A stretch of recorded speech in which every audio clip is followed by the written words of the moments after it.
what is going on, guys? Colby here, and I have some very good news about the whole FTC and COPPA thing that I brought up in another video. So here we go. Now I'm going to try and keep this video as short as possible because you guys didn't click on it to hear me blabbling on about the history of all this crap. No, I'm only going to be talking about how YouTube is saved and how, content creators like myself, gaming channels, toy unboxings, all of them, how we're all safe from essentially losing our channels forever or getting fined a stupid, ridiculous amount of money. So let's talk about it. Now, obviously, the COPPA Act would have affected channels other than gaming channels like myself or toy unboxing channels like some of my friends have. No, it would have affected essentially everyone on YouTube. Now, if you guys want to hear more about how we thought the whole FTC COPPA Act would have affected us, then I will try to remember to put the link in the description for my other video regarding the FTC, because in that video I went into detail about how, it seemed like it was going to be the end of YouTube, and I do actually explain it pretty decently in that video about how it will be affecting some people on YouTube, but in this video I'm going to be explaining how the majority of us are okay, we're safe, we're fine. I also want to bring up that in that video I did state that I would be putting all of my videos on private because I needed to protect myself. I will not be doing that anymore, and you're about to hear why in this video. Now I'm going to be putting some images up on the screen. These are not my own. I actually got them from Greenleaf Productions video. I believe they're pictures from the FTC's websites. But anyway, if you guys want to see a video that goes more in detail of the whole FTC COPPA Act and, not just the key points like I'm about to say, then you can hop over to Greenleaf Productions video. That's where I got most of my facts from. I also got a lot of my facts from the FTC's website. But, that's where I watched his video first, and that's when I had my first sigh of relief. So check out Greenleaf Productions, and yeah. Now the first thing that I want to bring up is actually the second point that the FTC brought up, and that is this.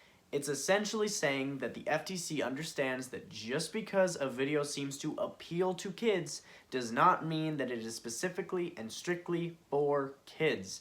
They understand that some videos, like animations, are made for everyone and not just for younger audiences. Now this is especially... How the hell did that just happen? Like, that makes no sense. Like, it doesn't come off. You know what? Back on topic. God. Now this is especially good for content creators that actually do work on things like animations that are meant for everyone and not just for younger audiences. Because now they can actually have that sigh of relief that they're okay. They're fine. And I'm really glad that they brought this point up because, I know a lot of people that make content like animations. I know Abby SFM. I'm actually going to be voice acting in one of her newest series, so stay tuned for that. But anyway, it's just really good news, and I'm glad that they actually touched on it and explained it a little bit better. The next point that I want to bring up is this. The FTC is basically stating here that just because a kid may see your content doesn't mean you have to set it as made for kids. I'm glad that they brought this point up because obviously nothing is stopping a kid from seeing any form of content on YouTube. The only creators that COPPA applies to are those that actually do make content for kids 12 and under. So basically, guys, if you're making content that is made for kids, make sure that you go to your YouTube studio and categorize it correctly. I know, it sucks, you won't be able to have comments, and you won't be able to gain a lot of revenue from it, but it definitely helps to not get fined up to $42,000. That's all I'm saying. Now the final point that I want to bring up, and probably the thing that people have been freaking out about the most since the COPPA Act came into play, is the whole up to $42,000 fine per video that they mentioned. The FTC finally made it clear to us and gave us a sigh of relief to anyone that read the following.